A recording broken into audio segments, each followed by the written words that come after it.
Sampai saat ini, dulunya saya sakit, dulunya saya sering darah tinggi, dulunya saya sering punya dokter pribadi, penyakit apa saja sering datang.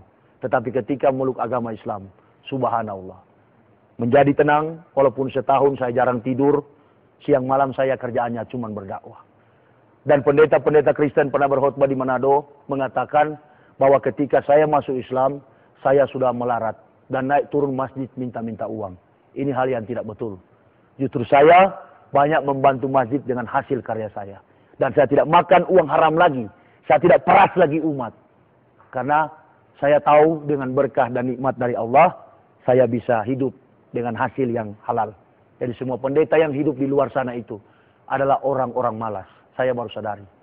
Untung saya masuk ke Islam. Kalau tidak, saya pun dikategorikan oleh Allah sebagai pemeras secara halus dengan memperalat Tuhan yang di Yesus Tuhankan oleh Paulus. Saya kira itu saja dulu.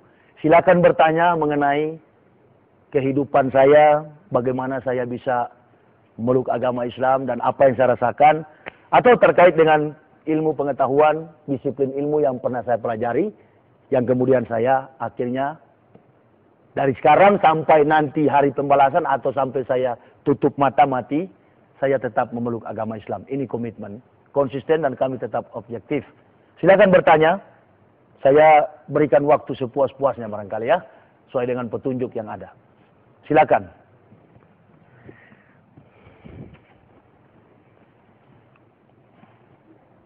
Ya, silakan bertanya. Bismillahirrahmanirrahim. Assalamualaikum warahmatullahi wabarakatuh. Waalaikumsalam warahmatullahi wabarakatuh. Yang saya ketahui tentang Kristen itu, Ustaz, mereka itu kuat dalam menjaga dogma mereka. Apa betul seperti itu? Terus yang kedua, pengalaman Ustaz sebelum masuk Islam itu gimana, Ustaz?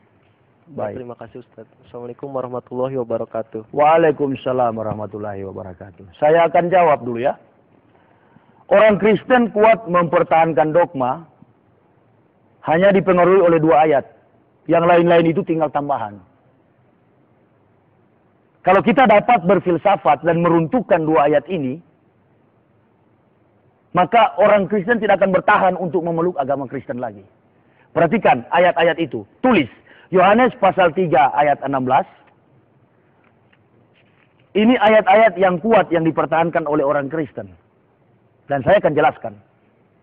Yohanes 3 ayat 16, tanpa Bible pun saya tahu bunyinya. Karena memang itu Alkitab itu sudah di sini sama saya. Makanya pendeta-pendeta di Indonesia ini pernah saya kirim surat di PGI, Persekutuan Gereja Indonesia, untuk diajak debat. Semuanya bilang berdiam diri adalah emas. Mereka nggak berani. Karena dari sekian banyak orang sinting, saya yang paling sinting. Maka Allah bilang, ya sudah, karena itu yang paling berat sintingnya disadarkan dulu. Yang lain biar aja dulu, nanti sudah stadium 4 baru disembuhkan. Yohanes 3 ayat 16 bunyinya begini. Ini yang orang Kristen kuat mempertahankan dogmatika gereja atau ajaran gereja. Karena begitu besar kasih Allah, tidak bisa bilang Allah ya. Allah dia. Allah mak.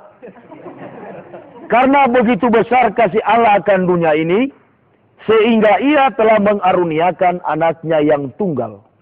Supaya setiap orang yang percaya kepadanya tidak binasa, melainkan beroleh hidup yang kekal.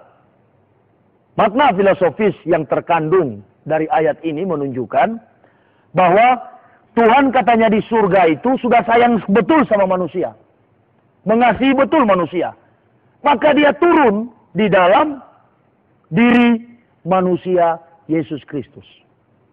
Nah, jadi pemahaman para pendeta sampai ke tingkat grassroots jemaatnya menganggap bahwa Yesus dituhankan itu atas dasar pengasihan Allah yang tidak dapat lagi menyelamatkan umat manusia selain dia sendiri yang harus mati.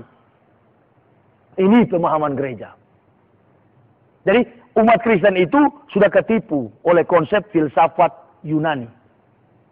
Jadi sudah tidak ada pertolongan lagi karena bukan zaman para nabi menurut dogmatika dan teologi Kristen. Bahwa tidak ada penyelamatan lagi, ini sudah tidak ada nabi. Kalau kita bicara dalam sistematika politik Timur Tengah, ini akan berusaha menghapus kenabian nanti yang akan datang, yaitu baginda Muhammad Sallallahu Alaihi Wasallam. Dari sengaja ini Yesus dituhankan, diperalat untuk menjadi Tuhan. Sehingga dia sini mempunyai 3 jabatan. Setiap orang yang percaya kepadanya tidak binasa, melainkan beroleh hidup yang kekal. Jadi paling mudah, kalau mau masuk surga, masuk agama Kristen saja. Hanya percaya selamat. Jadi hanya syarat itu, tidak ada dosa yang membatasi. Pokoknya siapa yang percaya, pasti masuk surga. Itu dogma Kristen. Nah makanya banyak orang peluk agama Kristen. Karena cukup percaya. Yesus datang ke dunia, karena dia mengasihi dunia, mengaruniakan anaknya yang tunggal, supaya setiap orang yang percaya padanya tidak binasa, melainkan beroleh hidup yang kekal. Jadi seolah-olah Yesus ini adalah penjelmaan Tuhan yang menjadi manusia. Dan selanjutnya dikatakan juga lebih radikal lagi, sangat eksklusif sekali, yakni Yohanes 4 ayat 16. Dia katakan, Yohanes 14 ayat 6, terbalik. Yohanes 14 ayat 6, begini dia punya bunyi. Kata Yesus kepadanya, akulah jalan dan kebenaran dan hidup. Tidak ada seorang pun yang datang kepada Bapa kalau tidak melalui aku. Nah ini seolah-olah makna yang terkandung di dalam ayat ini, ya, Yesus punya 3 jabatan, yakni jalan, kebenaran, dan hidup. Jadi orang yang akan sampai ke surga, tidak akan sampai katanya kalau tidak melalui Yesus. Artinya, orang tidak akan sampai ke surga kalau tidak beragama Kristen dan mengakui Yesus itu Tuhan. Makanya orang Kristen kuat mempertahankan dogma. Sampai kapanpun Yesus tetap Tuhan. Sampai kapanpun Yesus dan Kristen itu adalah sarana, fasilitas untuk mencapai surga. Itu sebabnya sampai hari ini orang-orang Kristen di luar itu menganggap kita ini umat muslim, kaum muslimin wa muslimat, adalah orang-orang yang dikategorikan sebagai domba-domba sesat. Iya, semua pendeta Kristen umatnya menganggap umat Islam itu domba-domba sesat yang perlu katanya diselamatkan. Dan mereka ini adalah domba-domba tebusan yang disebut Israel rohani. Padahal dari nenek moyangnya tidak ada daftar silsilah orang Indonesia masuk kategori Bani Israel. Sementara Yesus juga datang bukan untuk orang Indonesia, bukan orang Amerika, bukan untuk dunia ini. Tetapi Yesus datang secara spesifik untuk Bani Israel. Saya bisa buktikan di dalam Matius pasal 15, apa yang saya ucapkan punya landasan yang kuat. Bahwa Yesus bukan untuk orang Kristen. Matius 15 ayat 24, dia bilang begini. Akan relevan dengan yang tadi. Yohanes 14 ayat 6. Matius 15 ayat 24, dia bilang, jawab Yesus, aku diutus hanya kepada domba-domba yang hilang dari umat Israel. Dia tadi dikatakan, tidak seorang pun yang sampai kepada Bapa dalam pemahaman teologi Kristen adalah Allah. Jadi tidak seorang pun yang sampai kepada Allah kalau tidak melalui aku. Aku ini maksudnya Yesus. Nah sekarang timbul pertanyaan Matius 15 ayat 24. Yesus berkata, aku datang kepada domba-domba yang hilang dari orang Israel. Nah bagaimana dengan nasib orang Kristen yang menganggap bahwa Yesus jalan kebenaran dan hidup. Sementara Yesus mengkomplain. Jangan-jangan Yohanes 14 ayat 6 ini hanyalah suara seorang pembohong dan penipu. Karena buktinya memang di daerah Timur Tengah sana, Yesus di kalangan Bani Israel sendiri tidak pernah derajatnya menjadi Tuhan. Dia tetap Nabi, namanya Yeshua HaMashiach. Makanya saya pernah ditanya oleh seseorang begini, Pak Yahya, kenapa sih ente seorang pendeta, seorang rektor? Kok bisa sekali, mudah sekali ente masuk Islam? Saya katakan begini, di zaman Uni Emirat Arab, Tuhan saya itu Isa Al-Masih. Di tengah kompleks kehidupan iman dan hidup Yahudi, Yesus itu, Tuhan saya dulu itu adalah namanya Yeshua HaMashiach. Abad 21 namanya Yesus Kristus. Saya takut ke depan namanya James Bond.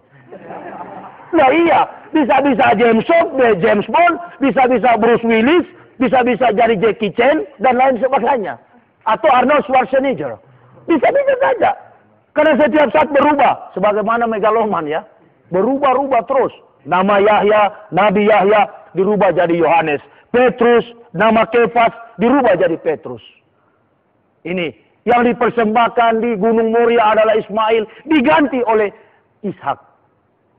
Padahal waktu itu dalam kitab suci Kristen sendiri, Kejadian 18 dan 22 mengatakan, jangankan Ishak lahir, dikandung badan pun belum.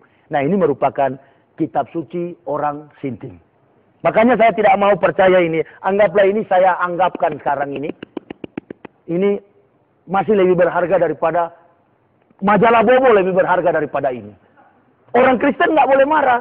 Karena saya bisa membuktikan majalah Bobo bohong, tapi berguna bagi anak cucu kita untuk kita mulai memboyongnya ke kamar dan kita mulai menawarkan dia untuk bercerita dongeng tidak mengandung dosa. Ini dongeng yang banyak dosa, Jack. Ya, kalau main kan masih agak-agak tidak sopan ya. Ini dongeng yang banyak dosa. Dongeng yang menyesatkan sekaligus menjerumuskan manusia ke dalam jurang maut. Ya, kalau manusia Kristen mempertahankan dogma semacam ini, maka kita harus lawan dengan Lukas 16. Tentang bagaimana Lazarus dan orang kaya mati. Nanti kan di kemudian hari, kalau sudah mati, umpamanya kita semua mati dan orang Kristen semua juga mati. Nanti di surga sana, di hari pembalasan itu, ada neraka, ada surga. Dipanggil semua orang Kristen. Dipanggil juga nabi-nabi. Hei Ibrahim, ente, Musa, Isa, Nabi Muhammad, turun, mana umatmu, pilih. Wah, baru Allah panggil sama Isa alaihissalam. Betul selama di dunia, kamu ajarkan bahwa nggak usah sunat tapi baptis aja. Isa bilang nggak begitu. Jangankan Al-Quran, di dalam kitab sucinya dia sendiri, saya tidak pernah dibaptis, tapi saya disunat, kata Isa. Allah bilang, coba buktikan. Mana Bibelmu? Lukas 2 ayat 21. Isa nggak dibaptis, disunat. Yesus nggak dibaptis, tapi disunat. Matius, Lukas pasal 2. Kebetulan nih Alkitab ini dari tahun 91 saya sudah kuasai. Ya, cuma simbol saja saya pegang. Makanya pendeta-pendeta takut kalau berdebat. Karena saya sudah kuasai ini. Dari A sampai Z, mau bilang tentang apa? Tentang kehidupan yang palsu. Saya tahu. Di sini tempatnya, posisinya, bunyinya saya masih hafal.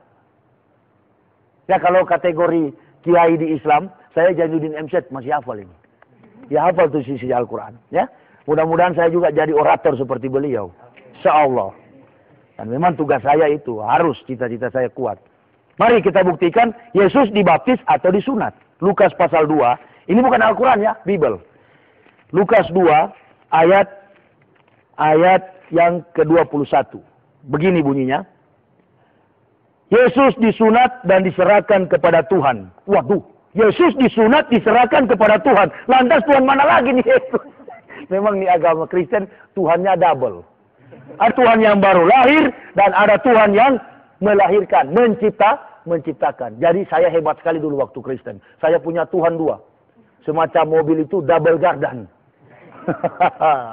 Jadi kalau Tuhan satu nggak dengar, ada. Kalau Tuhan pencipta nggak dengar, ada Tuhan yang menciptakan dengar doaku.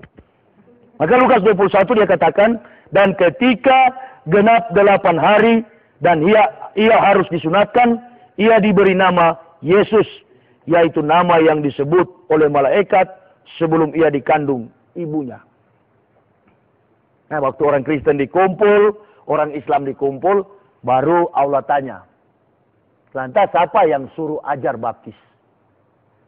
Oh, ini pemabuk-pemabuk ini akan datang sama pendeta-pendeta itu. Ini pendeta-pendeta yang ajarkan. Pendeta-pendeta ini udah ditanya sama malaikat. Pendeta-pendeta katakan, wah bukan kami. Kami cuma mengacu dari apa yang Paulus bilang. Panggil Paulus. Ini Paulus dalam riwayat hidupnya, kakinya pengkor, matanya picak, dan kepalanya botak. Ini orang ini yang mengisahkan, yang mentuhankan Nabi Isa. Dia yang meyesuskan Nabi Isa. Padahal sebenarnya kalau kita lihat di gambar-gambar orang Kristen, kenapa sih kita nggak mau berpikir?